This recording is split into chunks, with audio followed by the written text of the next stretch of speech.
Olá, pessoal! Sejam bem-vindos a mais um vídeo aqui do canal Renda Brasil.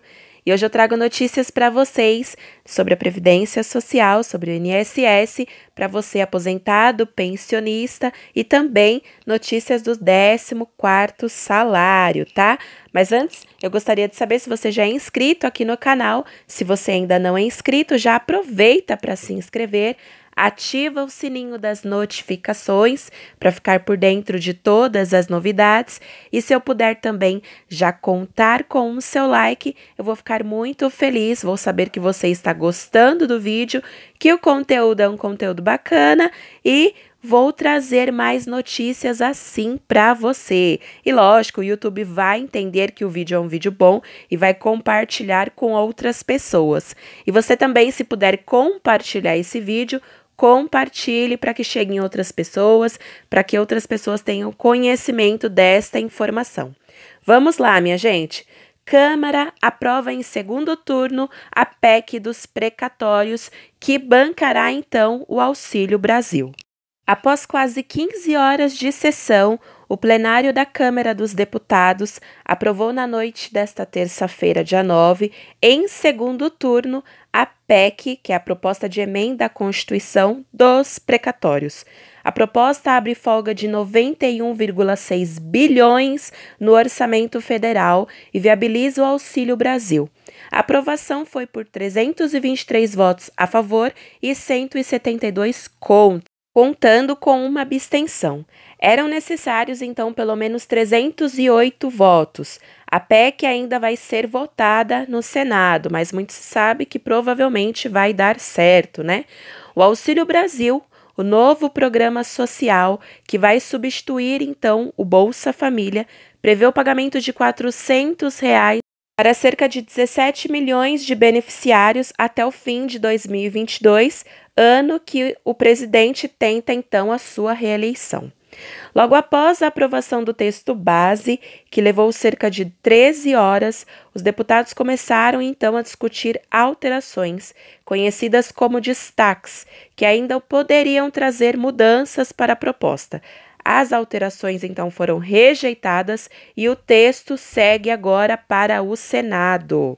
A aprovação da PEC foi marcada pela disputa pelo voto a voto na Câmara entre a base do governo e a oposição.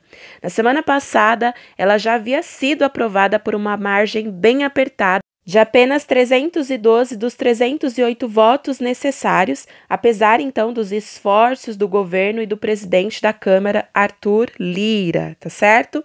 A proposta, então, aprovada em segundo turno na Câmara, gera um espaço fiscal de 96,6 bilhões para o governo em 2022, o que viabiliza o Auxílio Brasil de R$ 400, tá? A cifra de 91,6 bilhões foi divulgada pelo Tesouro Nacional em outubro, com base na PEC, que é relatada na Câmara pelo deputado Hugo Mota. Economistas de fora do governo, no entanto, vêm citando cifras maiores. Há inclusive dúvidas sobre qual será o destino dos recursos, como sempre, né, gente? É muito provável, então, que seja muito maior que 91,6 bilhões. É um absurdo, né, gente? O texto traz mudanças principais. Em primeiro lugar, permite o adiantamento do pagamento de parte dos precatórios devidos pela União em 2022. Pelos cálculos do Tesouro, isso gerará uma folga de 44,6 bilhões, gente. Vamos entender então um pouquinho sobre os precatórios. Eles são títulos que representam dívidas que o governo federal tem com pessoas físicas e empresas, provenientes de decisões judiciais definitivas. Quando a decisão judicial é definitiva, o precatório é emitido e passa a fazer parte da programação de pagamentos do governo federal. Defensor de mudanças nas regras para o pagamento de precatórios, o ministro da Economia, o Paulo Guedes, vinha qualificando como um meteoro a necessidade de pagar 89 bilhões em precatórios no próximo ano. Conforme o ministro, não há espaço no orçamento. Em comparação, o orçamento de 2021 prevê a quitação de 54,7 bilhões em precatórios.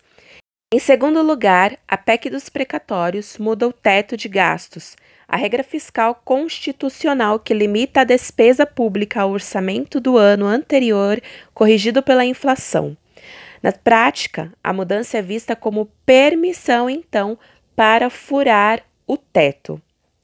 O texto prevê que o limite seja determinado não mais pela inflação acumulada em 12 meses até junho do ano anterior, mas pela taxa apurada nos 12 meses até dezembro do ano anterior.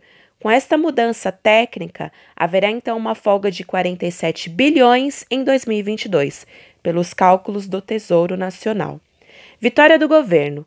Durante a sessão, um destaque ao texto aprovado no primeiro turno foi apresentado, buscando retirar da proposta a alteração nas regras para o cálculo do teto de gastos. No entanto, em uma vitória para o governo, o plenário da Câmara manteve o trecho que prevê o reajuste do teto pela inflação acumulada em 12 meses, apurada no ano anterior, de janeiro a dezembro. Com isso, o governo então manteve o espaço fiscal de 47 bilhões. Derrota do governo. Apesar de ter vencido a votação sobre a forma do cálculo do teto de gastos, o governo já havia sido derrotado, também nesta terça-feira, em outra votação relacionada à PEC dos precatórios, a que abriria espaço para a autorização do estouro da regra de ouro já na formulação do orçamento. A questão dizia respeito à possibilidade de o executivo não precisar pedir autorização ao Congresso para descumprir a regra de ouro, que impede o governo de se endividar para pagar despesas correntes, como salários e aposentadorias. O governo conseguiu 303 votos, mas também eram necessários ali 308 votos. E qual é, então, a ligação da PEC dos precatórios ao 14º salário, né? Existe, então, uma ligação, gente? Vamos entender. Sabe-se que o governo anunciou que 50 bilhões desse dinheiro iriam para o auxílio emergencial. Não está previsto no texto da lei, é um anúncio do governo somente. Já os 41 bilhões restantes não têm destinação e o governo sequer anunciou para onde esses recursos irão. Ou seja, gente, é grana livre para gastar com deputado, com senador ou com 14º salário. Portanto, podemos tirar algo proveitoso dessa PEC dos precatórios e utilizar esse valor que sobrará para então realizar os pagamentos do 14º salário aos aposentados, pensionistas e beneficiários do INSS. Ou seja, temos então a solução, temos então o dinheiro. Esses 41 bilhões que sobraram da PEC dos precatórios podem sim ser usados para realizar o pagamento do 14º salário aos aposentados, pensionistas e beneficiários do INSS. É só um pouquinho de força de vontade, de boa vontade, né, por parte do governo, que dá tudo certo, gente. Então, há uma esperança para a proposta aí do 14º salário. E essas foram as informações que eu trouxe a você hoje. Eu espero que você tenha gostado. Se você gostou, deixe o seu like e compartilhe essa informação com alguém. Compartilha lá nas suas redes sociais, no seu WhatsApp. Quanto mais pessoas souberem, melhor é, tá? E é isso, meus amores. Até o próximo vídeo. Fiquem todos com Deus. Um grande abraço em todos vocês. Tchau, tchau.